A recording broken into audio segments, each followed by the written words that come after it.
aware of the government's attempt to further provide assistance for some of our seniors with the introduction of old age pension electricity assistance program of $20,000 per year.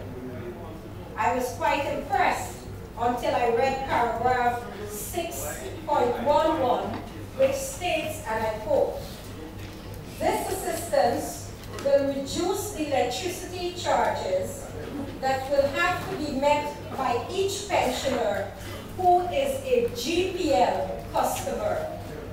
May I repeat, sir? This assistance, that is the Old Age Pension Electricity Assistance Program of $20,000 per year, will reduce the electricity charges that will have to be met by each pensioner who is a GPL customer. This does not cater for the 42,000 pensioners of whom the Honorable Minister spoke of in his budget presentation, nor does it speak to all the pensioners, as the Minister of Human Services and Social Security yesterday in her presentation led this House and the nation to believe. Rather, it does cater only for some 29,500 of the 42,000 pensioners registered, Mr. Speaker. And when we look at it, I hope the Minister will say to this House that this $20,000 will not be aggregated over the 12 months, and thus the seniors will only get the portion for the next 8 months. I hope that the senior citizens will get the full $20,000 in this year. Further, that it discriminates against those pensioners who are not customers of GPL, but who pay light. In this regard, I penned a letter to the Honorable Minister of Finance, Dr. Ashmi Singh. While I find the intent commendable, and one that surely will bring a measure of relief to pensioners, nonetheless, allow me to point out the inequity that this proposal in its present form creates. Yes, it is true that far too many of our pensioners are burdened with the high cost of electricity. It is also true, sir, that several thousand are not customers of the Guyana Power and Light. Therefore, many pensioners will be disqualified from the goodly intention of the 2013 budget for the following reasons.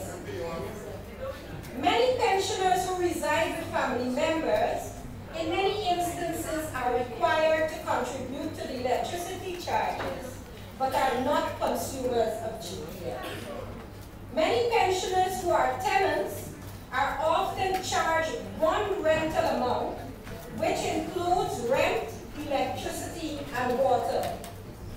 Many pensioners, due to their inability to pay the high electricity costs, as well as make available the several documents demanded and the visits imposed by the Guyana Power and Light, whenever there are conflicts, have severed their relationship with the company, and instead have a younger, higher income earning family member replace them as customer.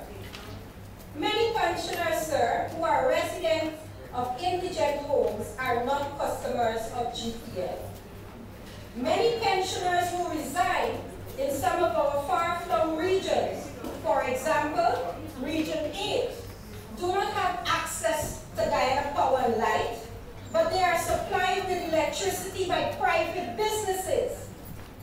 Many pensioners, sir, who live in our villages outside of the city are in most cases provided with electricity to their small cottages by family members. We see them so often as we leave the city, sir. These, Mr. Minister, are but a few of those pensioners who will never enjoy the benefit of the proposed assistance. I recognize that in your planning, you may not have taken account of the above-mentioned realities. which apply to many of our existing pensioners.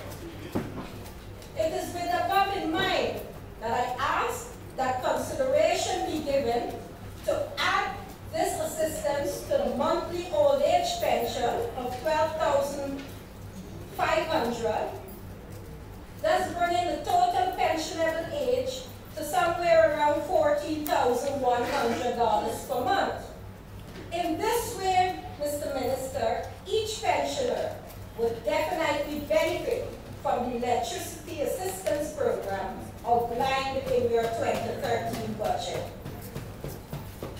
To provide the $14,100 approximately to each pensioner, the government needs to add a mere $18 million more to the allocation of $590 million. Can the government do this?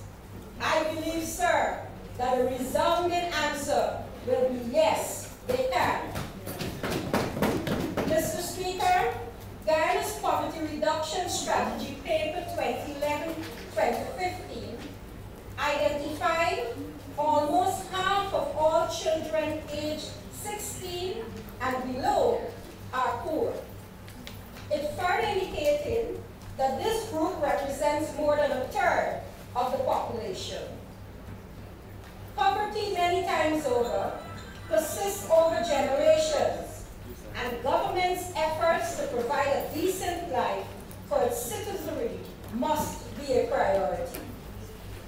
Our children. Mr. Speaker, we note that despite the increased spending through our Child Welfare Division, the attacks on our children continue unabated.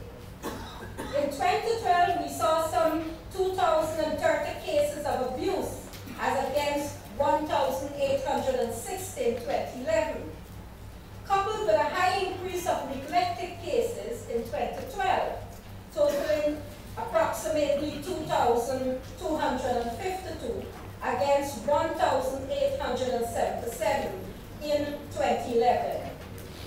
During the second half of 2012, we were told by the Honorable Attorney General that the purchase of furniture and advertisement for staffing of the family court was on track. We are now some 4 months into 2013, and the family court, which we have heard so much about, is still a white-end foot. We believe that notwithstanding the use of the magistrate court for some family matters, the urgent establishment of the family court is necessary. So I urge this government to get on with the business of having our family court operational.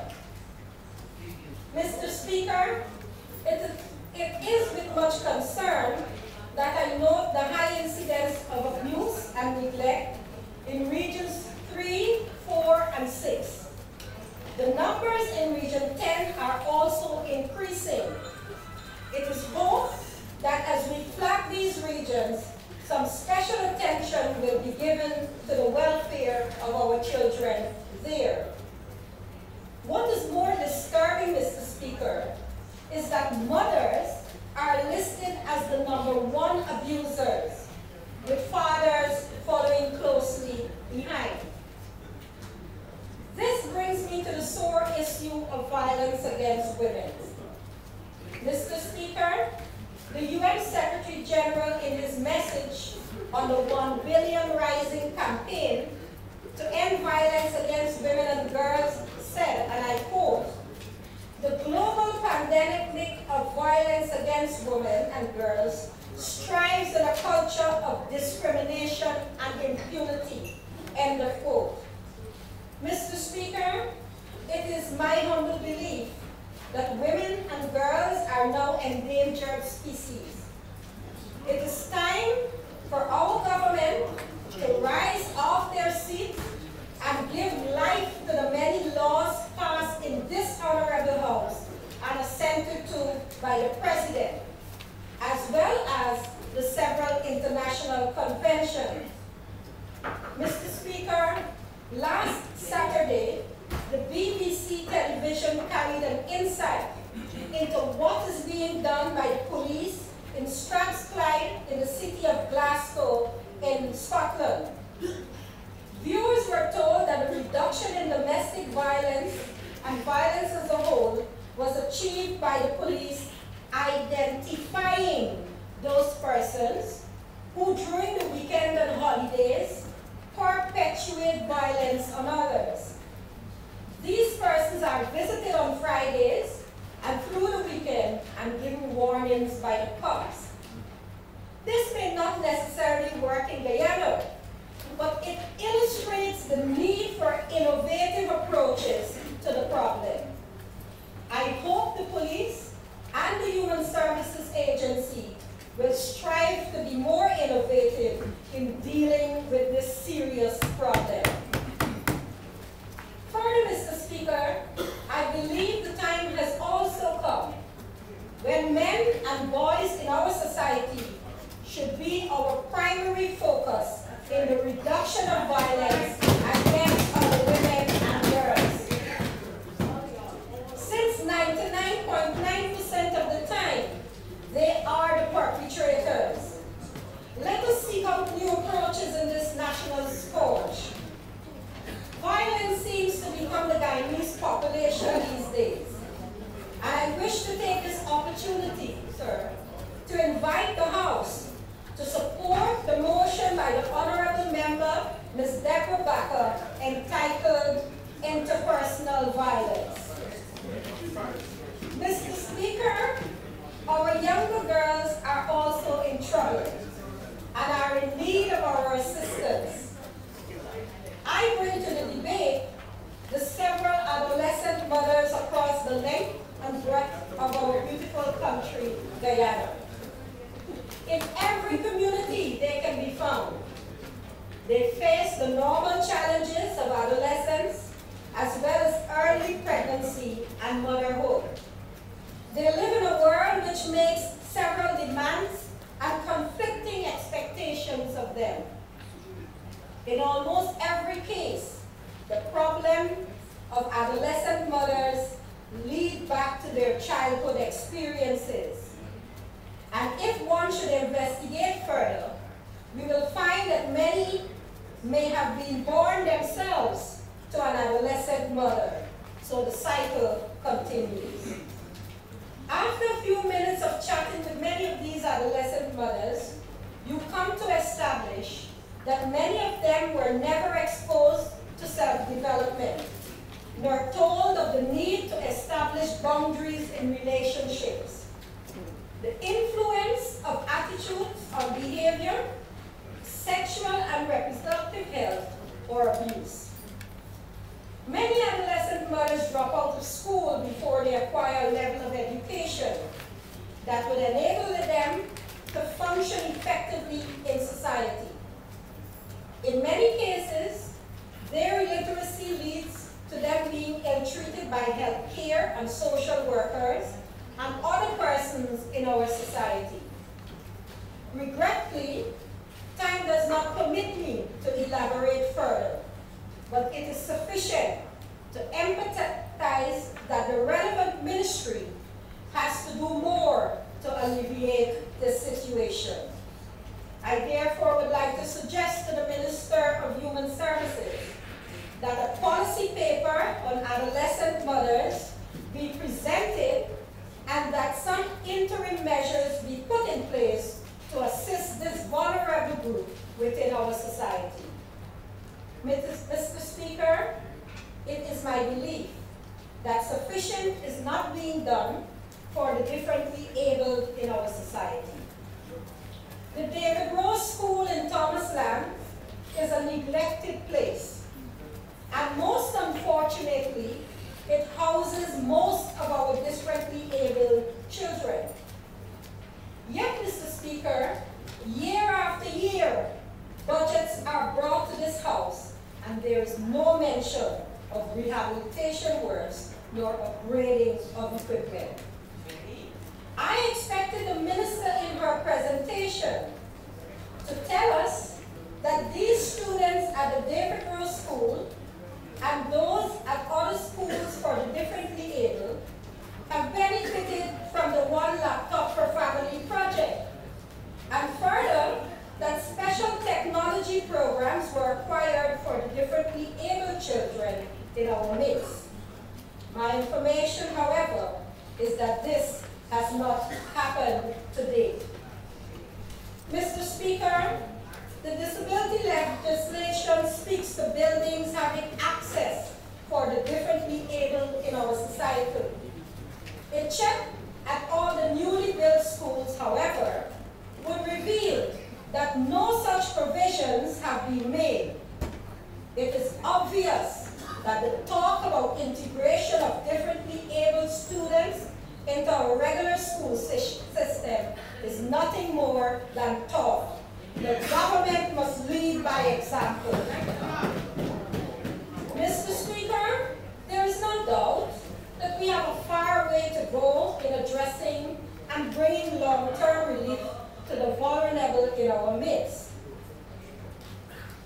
Having heard the Honorable Minister of Human Services and Social Security in her presentation, which indicated that her ministry has taken on board many of the suggestions proposed by me during several budget presentations in this House, I am encouraged. So, Mr. Speaker, in concluding, I wish to suggest the following to the government. To seriously consider paying the public servants a living wage. To upgrade the schools which provides special education to the differently abled. To establish, sir, a national center or division for children with disabilities aimed at facilitating early diagnosis and detection by timely intervention and support services to such persons and their families. To consider providing assistance for our young adolescent mothers, which will provide them with counseling, skills training, and employment. To construct housing units for those in our midst who are in the extreme poverty bracket. That the Minister of Public Service seek to provide training and scholarship for our social workers. That the Minister of Finance give due consideration to the points I made in my letter to him about the old age pension electricity assistance program and give the old age pensioners the additional money on their pension. Mr. Speaker, Mother Teresa said, I can do things you cannot. You can do things I cannot. Together, we can do great things. Thank you, Mr.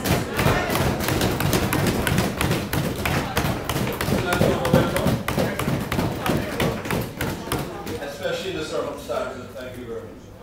I invite the Honourable Member, Dr.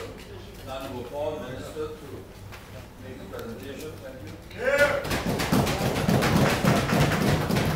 Thank you, Mr. Speaker. Mr. Speaker, the year 2012 has been an extraordinary one for progress, development, and improvement of the well-being of the Guyanese people. As the Honourable Minister of Finance indicated, that 2012 witnessed enormous 4.8%. We conducted seminars to educate employers and employees on labor, occupational health and safety regulations, aids at workplace, and the policies with respect to industrial relations practices and principles.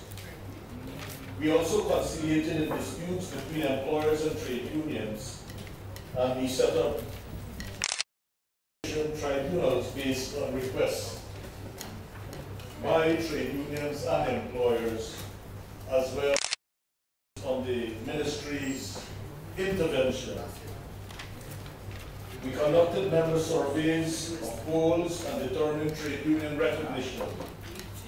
and we vetted and signed contracts, collective labor agreements between employers and employees.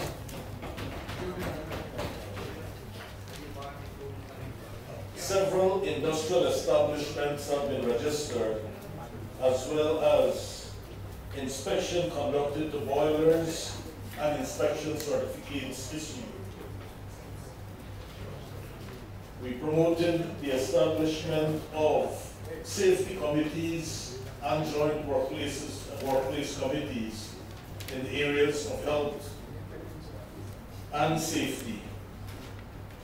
And we facilitated collective bargaining, as well as the promotion of programs to enhance productivity and increase production. Mr. Speaker, during the year we conducted 25 conciliation meetings between parties and disputes, and we have received 1,163 complaints from workers at various entities in the country. As a result of those complaints, Mr. Speaker, we were able to retrieve in excess of $32 million for workers who lodged their complaints and had their complaints investigated. And the intervention of our staff resulted in those benefits being retrieved to those workers. We also conducted in excess of 1,200 inspections at workplaces and prosecuted 34 employers for various violations.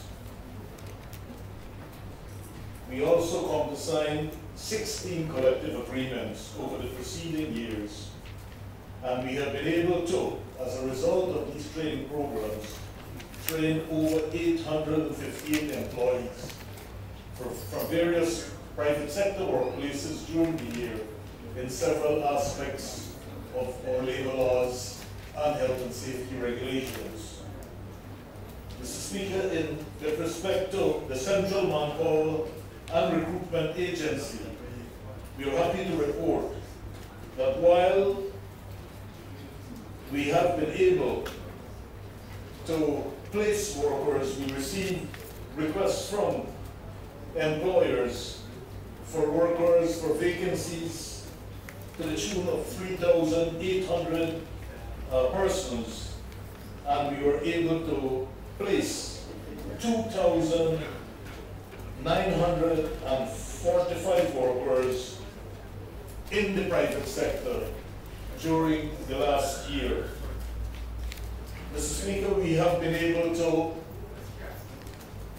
increase our activities in a number of areas, and the Central Manpower and Recruitment Agency has officers in regions 2, 4, 5, and 6.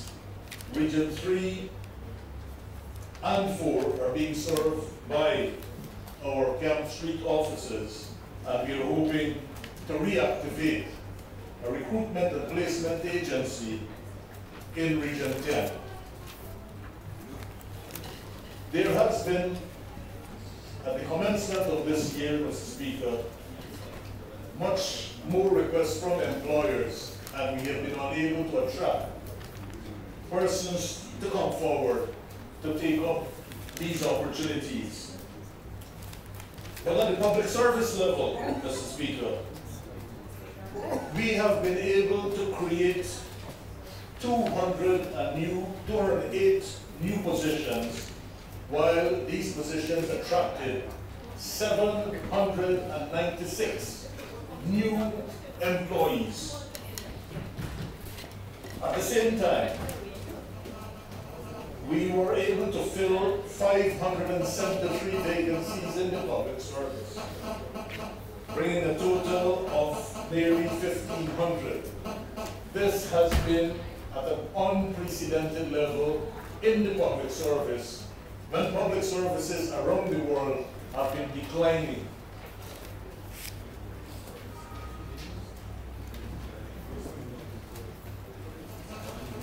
Mr. Speaker, the Board of Industrial Training also played a pivotal role for last year in the training of personnel. And we have been able to train 64 apprentices. These are those who participated in the long-term skill programs, 64. And for the last 5 years, we were able to train under this program 249 apprentices. The National Training Project for Youth Empowerment also trained 1,302 persons for last year, while the total number trained for the last 5 years amounted to 7,058 persons. The single parenting training program yielded 2012 408 persons, while the numbers trained between 2009 to 2012 amounted to 1,274, the vast number of which are single-parent female mothers who have utilized this program. In addition to the program, Mr. Speaker, we were able to give a number of those persons coming out of the training program their own tools and working kit to put them in the world of work. But more importantly, the program saw training in heavy-duty equipment, among others, heavy-duty equipment operators. And over the last 3 years, by the time the training program had been concluded, all these persons were absorbed in many industries in this country. The heavy-duty equipment operators earn as much as $500,000 per month now, Mr. Speaker. We are going to put emphasis on this training program because there's a heavy need for operators in industries like the sugar industries, but the gold and diamond mining sectors were able to recruit these persons, and in fact they poached them long before they concluded their training, many of whom conducted their programs in the sugar industry.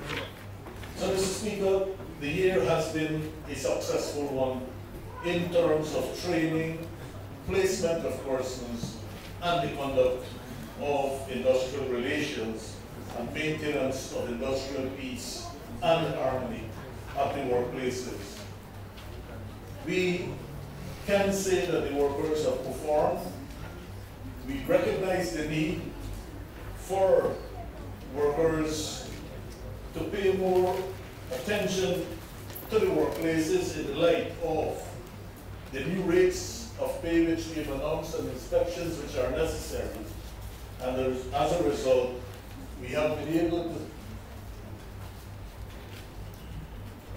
secure the approval from the Public Service Ministry and the Public Service Commission to recruit additional labor officers, 8 in all, and additional cooperative officers in the ministry.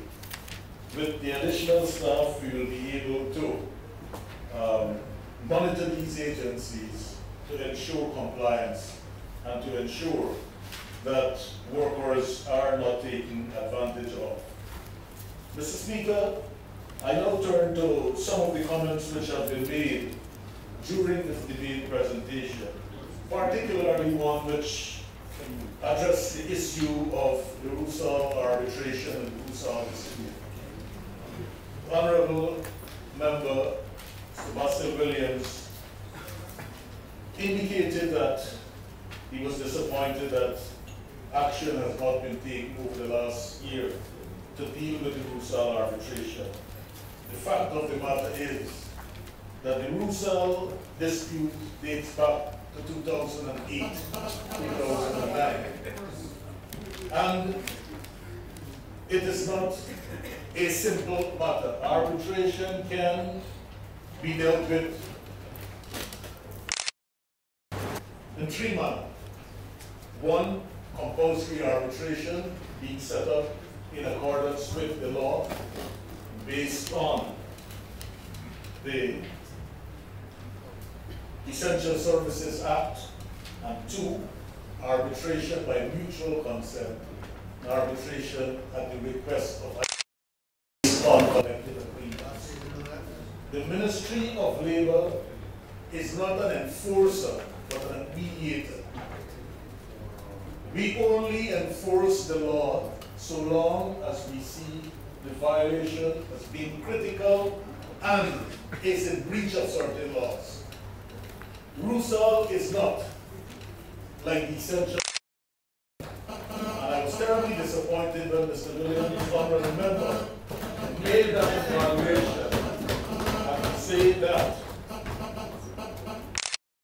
being promptly within a week of GPL, but we were unable to do so with RUSAL. GPL falls under the Essential Services Act, and as a consequence, we acted within those confines.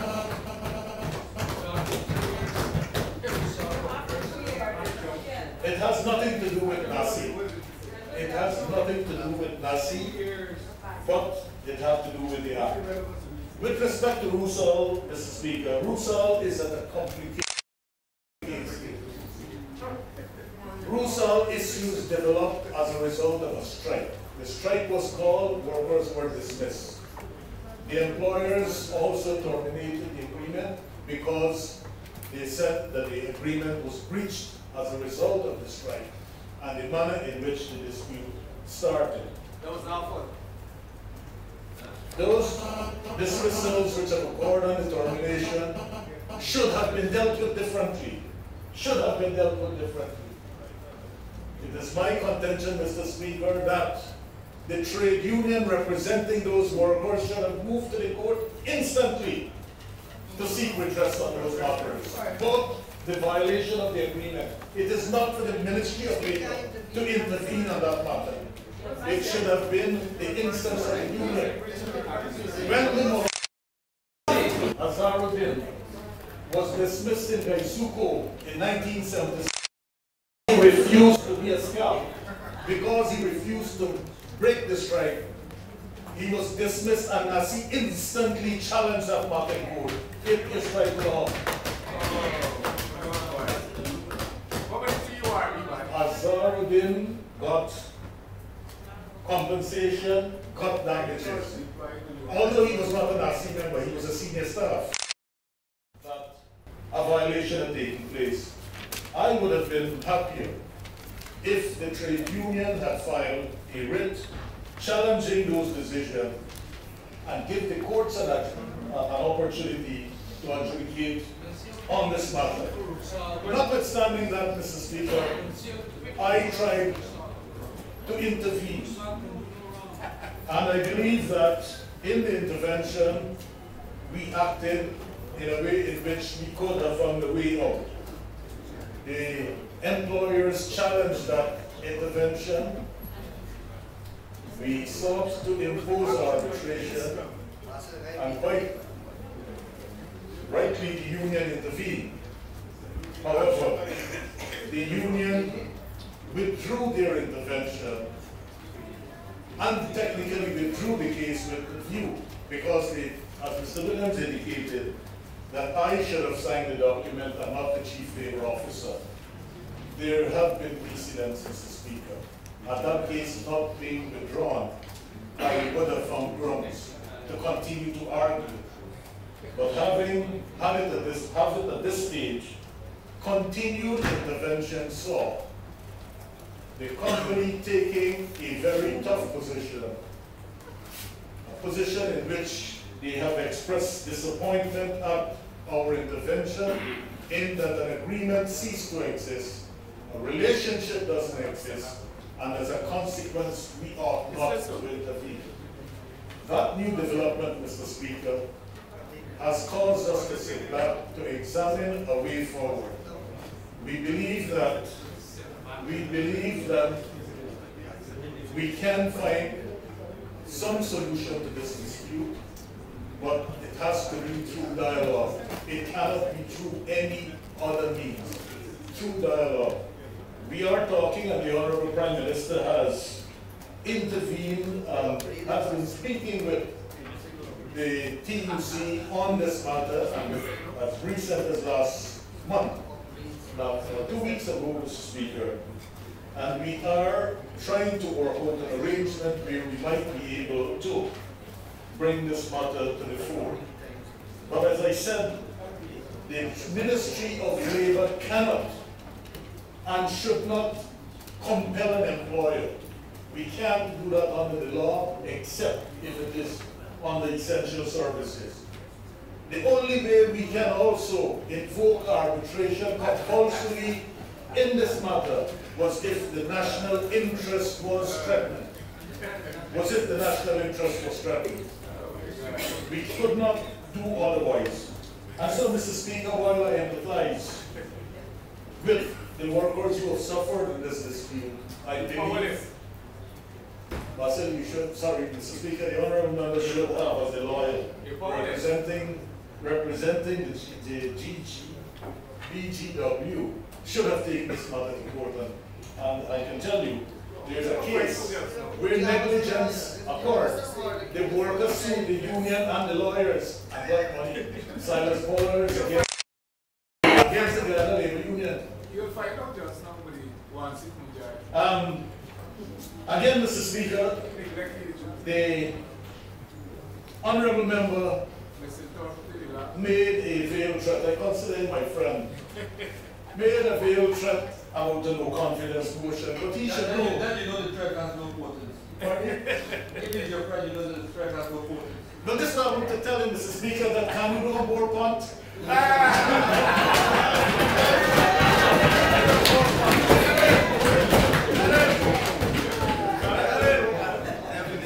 He knows that I'm not afraid. I wasn't born a minister, Mr. Speaker. We don't want you to be afraid. I wasn't born a minister. Some of my colleagues understand. So I have said, you know, many times, we have had very good relationship, although we disagree with me on this. But I want to say that the intervention of the Honourable Prime Minister and the union being here at the meeting, along with myself, we are working to see what we can do to resolve this matter. We are agreed. We are agreed, like the union. It's a delicate issue. We would not want to see companies close their doors as a result of intervention. The government has a share in company. And so we hope that we'll be able to get the matter resolved. With respect, Mr. Speaker, to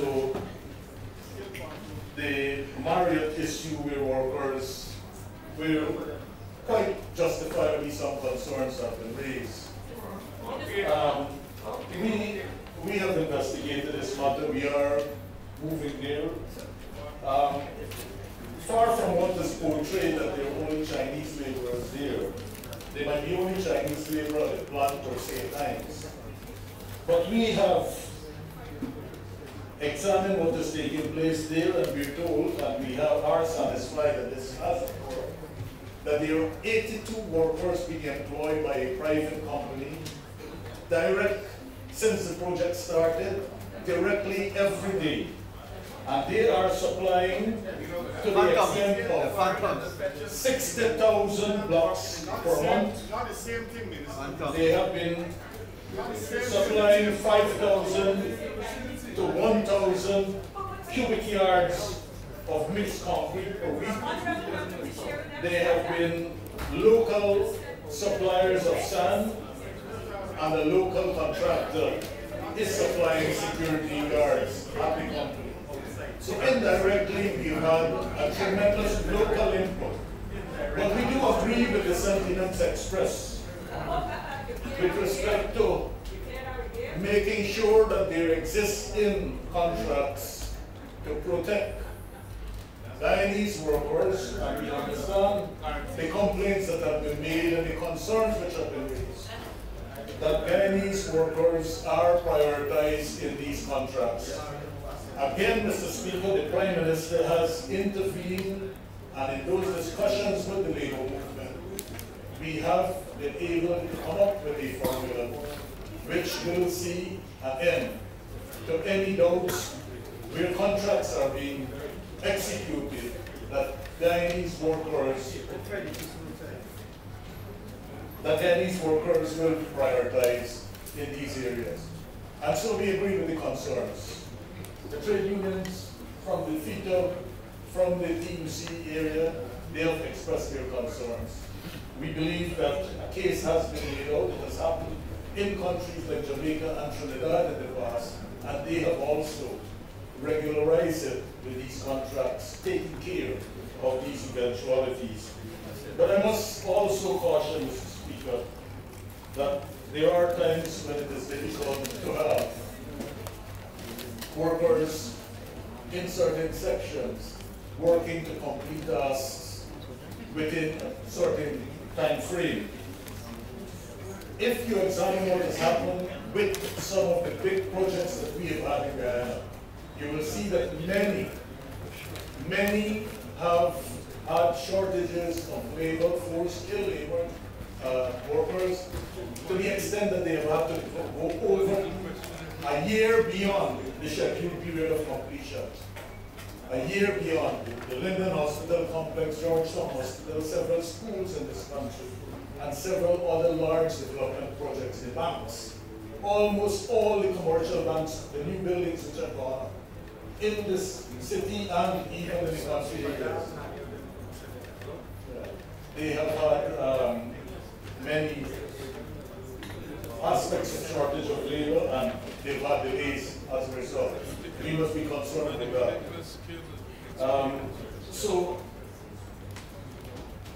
with a mixture of Guyanese labor, and we hope that at these workplaces, I should mention also, Mr. Speaker, that in visiting the workplace, the site engineer also expressed a desire to train some of our local engineering students, as well as engineers who they want to go and work on the project and witness what is happening, so we can have a transfer of skills. We've taken up that offer, and we're trying to get employers to send their engineers there on periods of assignment. So, Mr. Speaker, it is not that we are not concerned with what is happening in those sectors. We are working, and we understand the concerns expressed. Job, send them to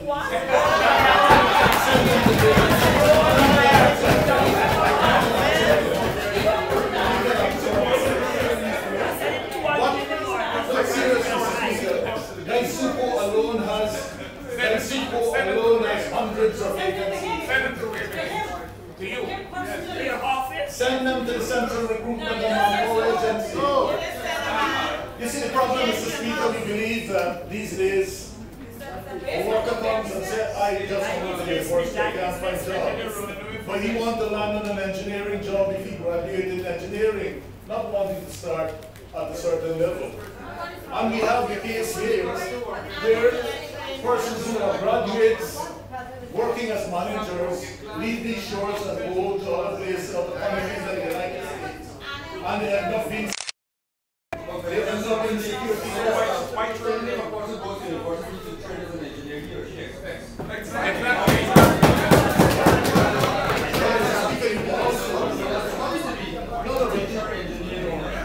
can go into discipline. You can't be appointed engineer immediately. You have to go into discipline. That's the point I'm making. You have to go in the discipline before you move up the ladder. You can't go in a community comics and say, I have a degree and I want to reach certain level. So that's the point I'm saying, that we have opportunities. We have opportunities. But we want the people to come forward, and we want committed workforce. Mr. Speaker, I also believe that statements which have been made during the course of the debate about slashing budget, about cutting budget, about rejecting budget, will not do us any good.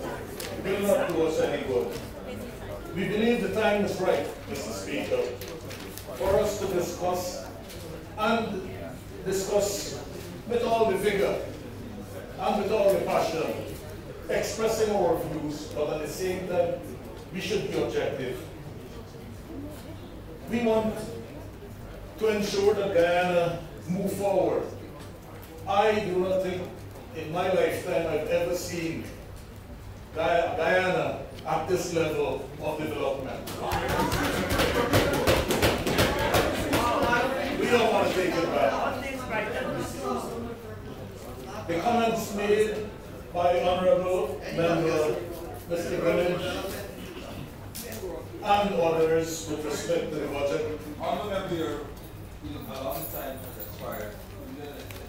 Yes, Mr. Speaker, I propose that the Honorable Minister be granted another 15 minutes to conclude his presentation. Honorable Minister. Thank you, Mr. Speaker. Yes, Mr. Speaker, I was saying that some of the issues raised by the members, honorable members of the opposition, can be discussed. They're worthy of discussion. We believe that as persons who have this country's interests at heart, we should work together to ensure development and progress. We should not move back. Our country is at a stage where we are being looked at. When we were looked at with scorn by people in the Caribbean, our persons have been harassed. Today, persons are coming to Guyana to do shopping. They're coming to Guyana to see what we're doing. And Mr. Speaker, if we were to adopt an approach rather than a confrontational one, an approach where we can dialogue, where we can air our differences, we can achieve much more. I believe, Mr. Speaker, that that time is now. That time is now, and I'm urging my colleagues not to take the path which they have threatened, but to work towards having this budget passed, to highlight areas of concerns, and let us work together to ensure that the next budget has a significant input of the opposition. A significant input. Nice try. The input has to start from day one, Mr. Speaker. It has to start from day one. Mr. Speaker, I can tell you this. Over the last few days that we've had holidays in this country, I have seen our president and our leader of the opposition meeting publicly at events. And the cordiality which was splashed in the newspapers bring joy to people. Bring joy to people. And I want to believe that if we were to emulate a position where we can talk conscientiously, trust each other, we can get somewhere. We can get somewhere.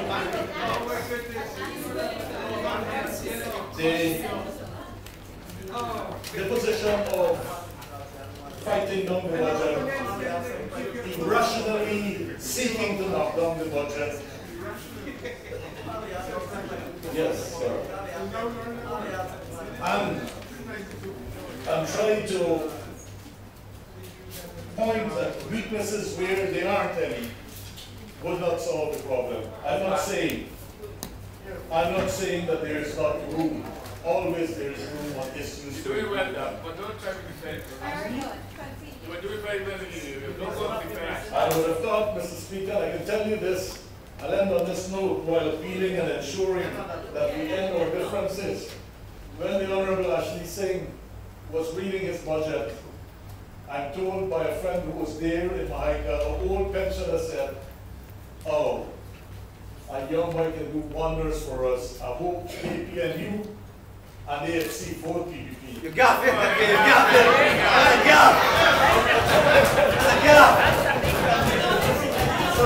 got it. Mr. Speaker,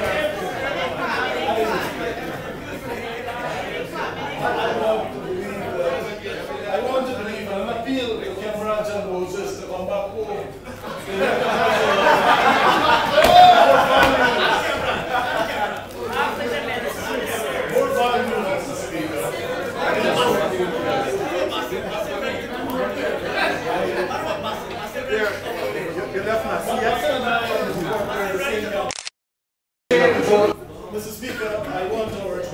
please let us try to discuss issues. Let us analyze before we take any rash decision. This is a crucial budget for this country. Where we go from here can be uncertain if this budget is not passed. All of us can be affected. All of us can be affected. The fact that we have a composition where a major voice is on the other side. Voice that cannot and should not be ignored. And I believe, Mr. Speaker, that if we were to work together, the future of this country, the development of this country is assured. Thank you very much.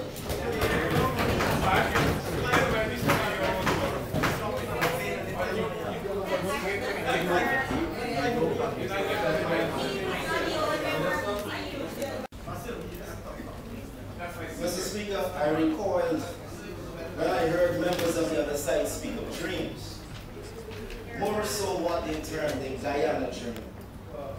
For my own part, my favorite poet is William Butler Yeats, who wrote a poem that is support for my manuscript, My Father's Child, My Mother's Self. His poem, he wishes for the thoughts of heaven. It's very short, and I read it in entirety. Had I the heavens embroidered cloths, enwrought with golden and silver light, the blue and the dim and the dark cloths of light and night and half night, I would spread my cloths under your feet, but I being poor have only my dreams. I have spread my dreams under your feet. Tread softly, because you tread on my dreams. Those immortal words, but I being poor have only my dreams, are a testament to the life and times of our heroes, Cherry Dragon and an informed Samson Burnham, who from poor and humble beginnings in Port Morant and Kitty, respectively sprang forth to become Caribbean giants, with an indescribable and indomitable will to better the lot of the poor and to alleviate their plight and suffering in a cruel and uneven world. When the Honourable Minister of Finance regales us with strides made in the judicial sector, he neglects, whether deliberately or capriciously, to provide a barometer as to how we have come, how far we have come based on the justice sector reform strategy, which was for 2000. Indeed, the key indicators are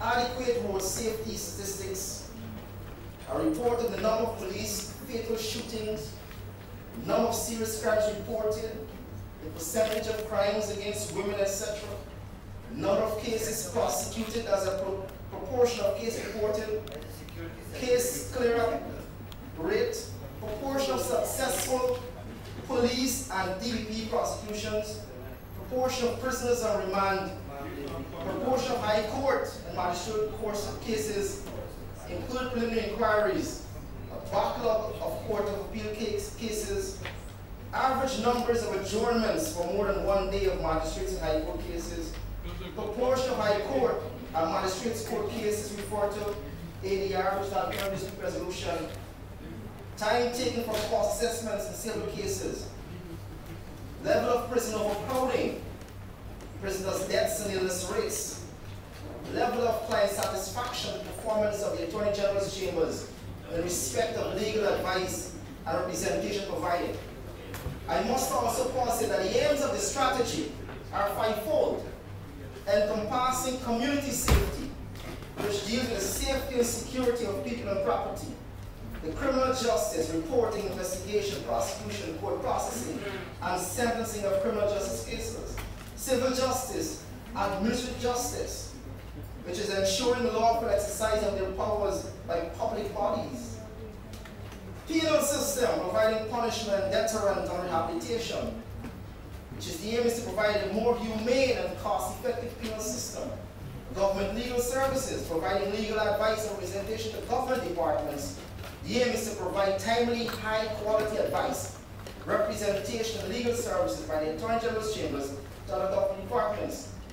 These are the aims and strategies the budget in totality, when speaking of our justice sector, should have focused on.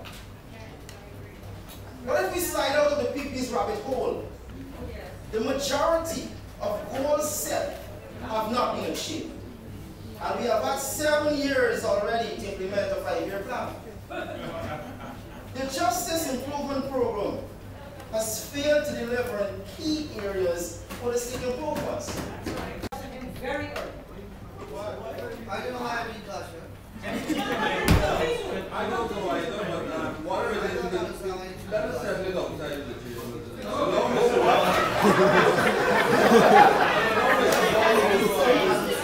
Proceed unhindered. Mr. Watson, I hear something to interrupt your flow. It's up, sir. Go ahead. Constitutional arousing in our years. $18,000 per year. How do we expect our young people to resist the lure of better wages and the good life in greener pastures? I dare say this is the Guyana dream to the Honorable Minister of Ali. The Guyana dream! You need, then leave. And build up. That is the Guyana dream. Mr. Speaker, I may offer the Honorable Affairs some free Sunday school lessons being the son of a pastor. The Prophet Joel, chapter 2, verse 28 says, old men, young men shall see vision.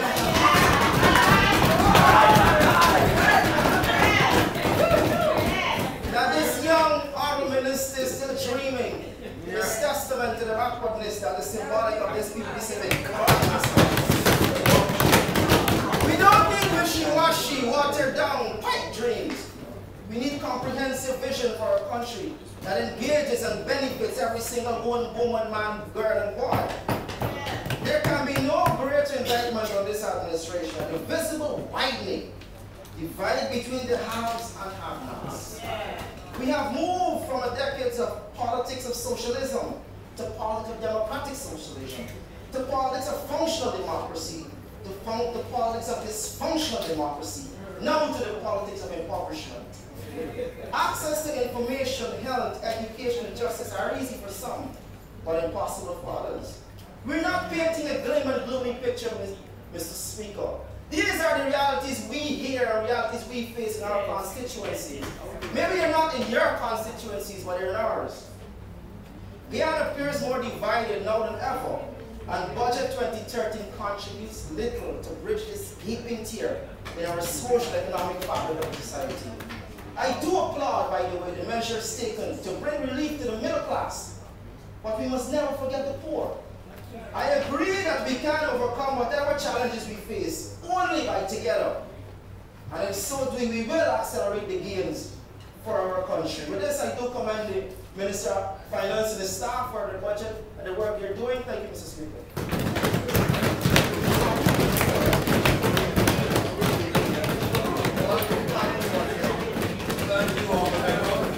Already reported that Mr. Richard Allen, the Honorable Richard Allen, has had a cardiac arrest. Now, several doctors from this house looked at Mr. Richard Allen, and they made no such diagnosis. He's been taken to hospital. News has already published that a member of the National Assembly has had a cardiac arrest.